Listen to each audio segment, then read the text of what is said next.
We restart our Waterdeep campaign on the busy docks just past sunset. The PCs are back in the city after nearly 1 year of being held captive by the Githyanki at Stardock. Many street vendors can be heard shouting as people move about their business, and even some children can be seen playing amongst the barrels and crates stacked up on the docks. Overhead, seabirds squawk and fight over the fish scraps from the market. Above the birds, several of the famed Waterdeep Griffin patrols can be seen high above the massive city. The party decides that their first stop back in the city should be their residence and the items they've left behind during their time at Stardock. As the group exits the docks, they notice a skittish horse that rears up and tips a wagon full of coffin-like crates over. The nervous guards try to control the animal to no avail, and the wagon and horse fall from the dock into the deep water harbor. Several of the crates break open on the docks and soil spills out. Some of the guards run off, while several others pull out holy symbols and whisper prayers. A low, muffled growling can be heard coming from the broken crates as two decrepit corpses pull themselves out from the packed soil inside. One of the guards screams in terror. The vampires savagely attack, and the PCs get some great rolls. Several of the guards are killed, and without taking a hit, the group reduces the undead to a gaseous form, and the vampires escape into the night. The group leaves the dock and avoids the city watch as they catch a coach to their residence on Sale Street. The driver, a halfling named Thomas, deftly maneuvers on the busy streets to the address, and the PCs are shocked at what they see. A new large sign on the building reads Doom Raiders Merc Co. Several guards are positioned at each door, and they address the PCs who seem a little too interested in the building. The PCs are told there are no captains available at the moment. Leave your names and where you can be contacted. We are always looking for capable people. If you meet the criteria, you'll find good employment here with the Doom Raiders. Reluctantly, the party gets back into Thomas's carriage, and he informs them that the building was sold nearly 8 months ago to the powerful mercenary group known as the Doom Raiders. They ask Thomas to take them to the Thirsty Throat Tavern, where they plan on entering the city sewer system and sneaking into the secret entrance of their old residence.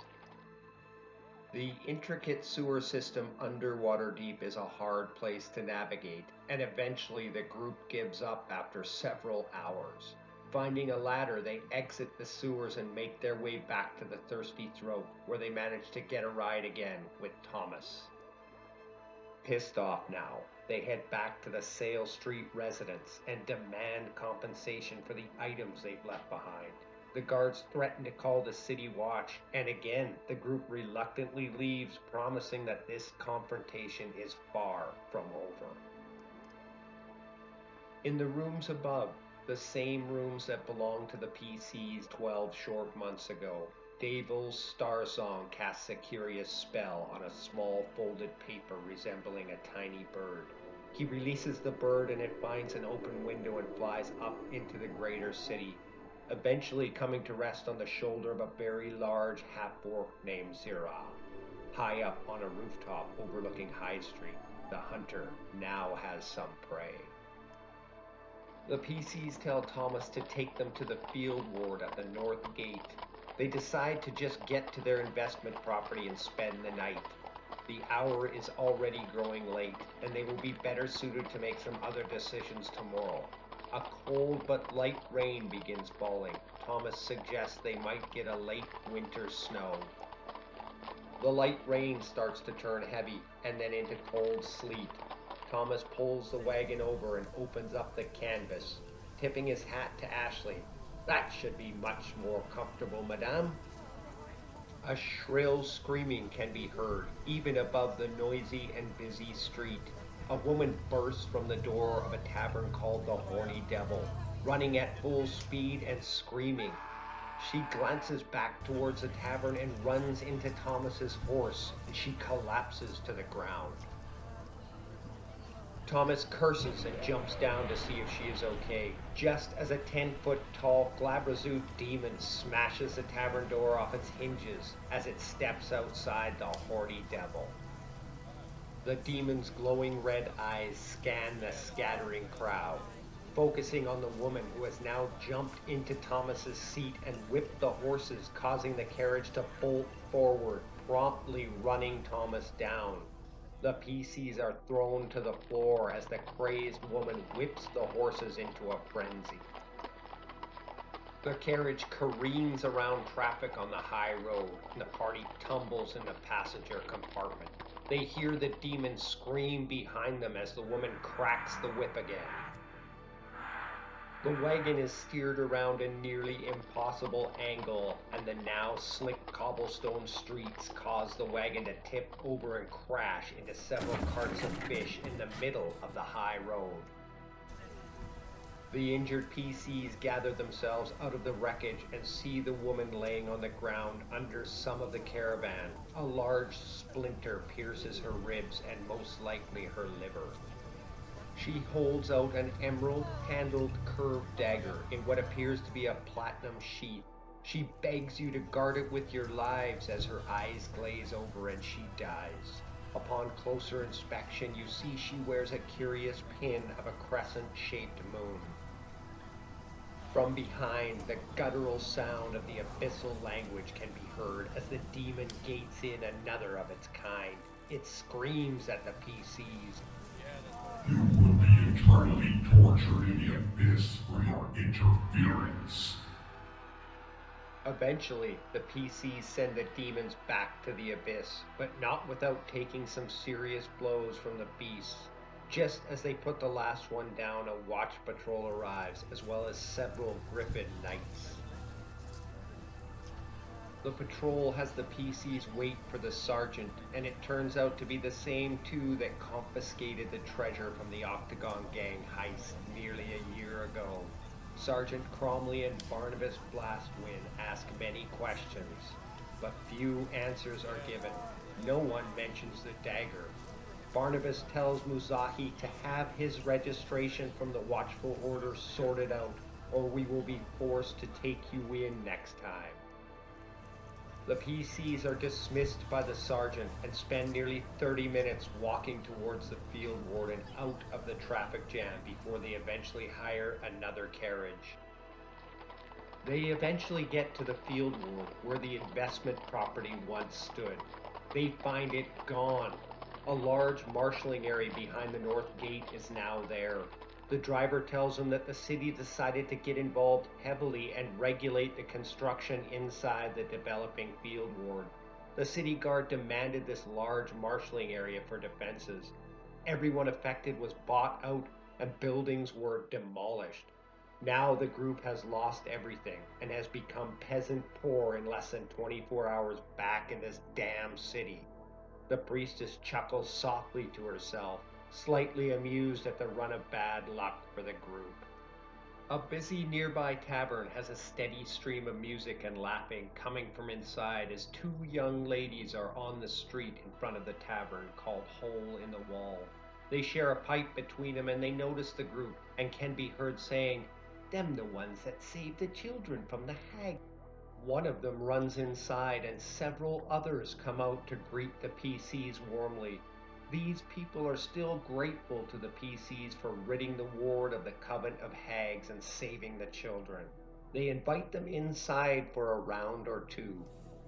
The Hole in the Wall certainly lives up to its name, a run-down, ramshackle place in the poorest district of Waterdeep. It's dry, it's warm, music is playing, and the drinks are good. The PCs are offered a free stay in the tavern's rooms for the night. It's nearly 2 hours of drinking before the tavern's owner, a greasy human male named Archie, asks Reinhardt, "If you've nothing pressing, lad, this evening perhaps you could investigate something most curious for me." Reinhardt agrees, and with the others in tow, Archie leads the group through his kitchen and into his root cellar. "I just found this last year," he tells them. "This here part of me pub has been here for a long time. I built up the tavern around it and cleaning some junk when I found this." It's a very large greenish stone with a hole in it, laying over what looks like a cut stone slab, fit perfectly into covering some type of brick shaft.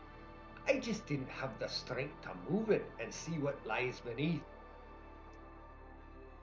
Hara immediately recognizes the stone as an anchor commonly used hundreds of years ago on ships from Kara-Tur. How in the nine hells did that get here, he wonders. Reinhardt drunkenly attempts to move the heavy stone alone and hurts his back. Pushing through the pain, Hara helps him, and they move the stone off the cut slab of solid granite fit into the brick hatch on the floor. Both men pull the fitted stone lid off and expose a 5x5 brick shaft disappearing into the dark. A rotten bamboo ladder can be seen just below the lip of the shaft. Several Eastern symbols can be seen on the underside of the fitted stone lid. Hara reads the inscriptions for the group. It says the final resting place of Yamamoto Musashi.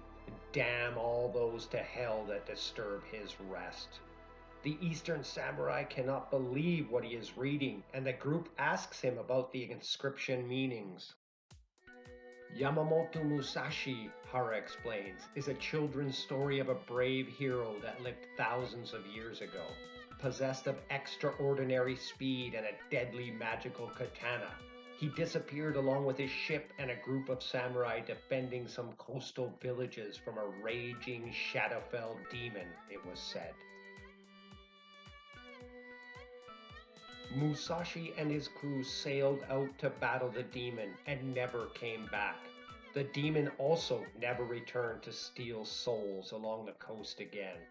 It's a story of sacrifice to the greater good, no matter who or what the cost. Archie breathes out a long whistle, and his rank breath fills the root cellar. "What could be down there?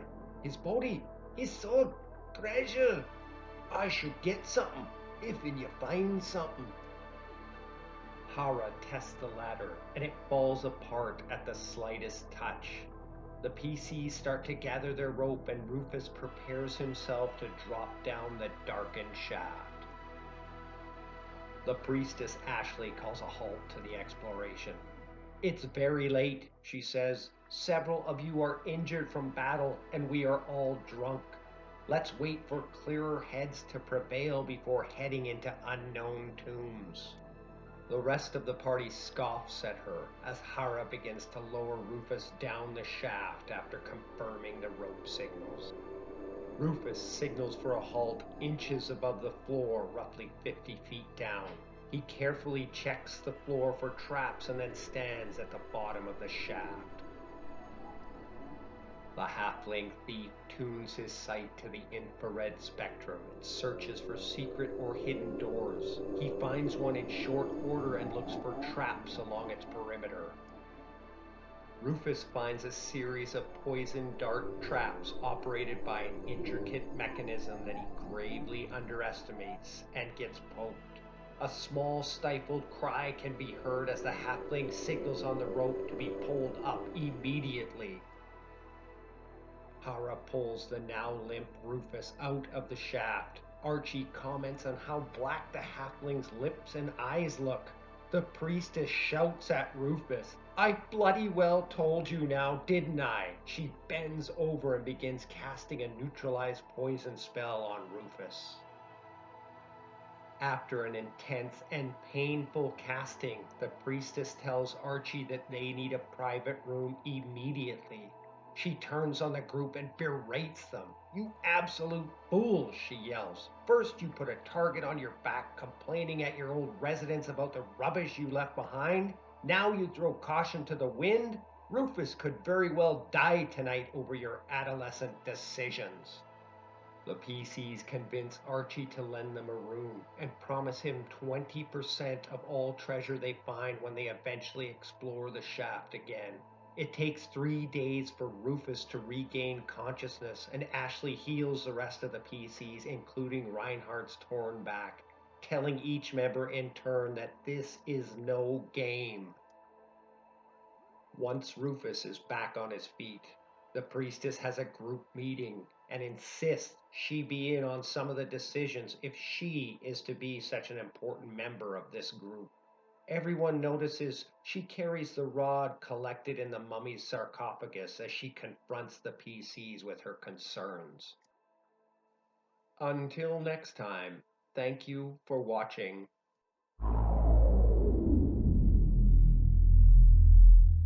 This is Closet Gamer.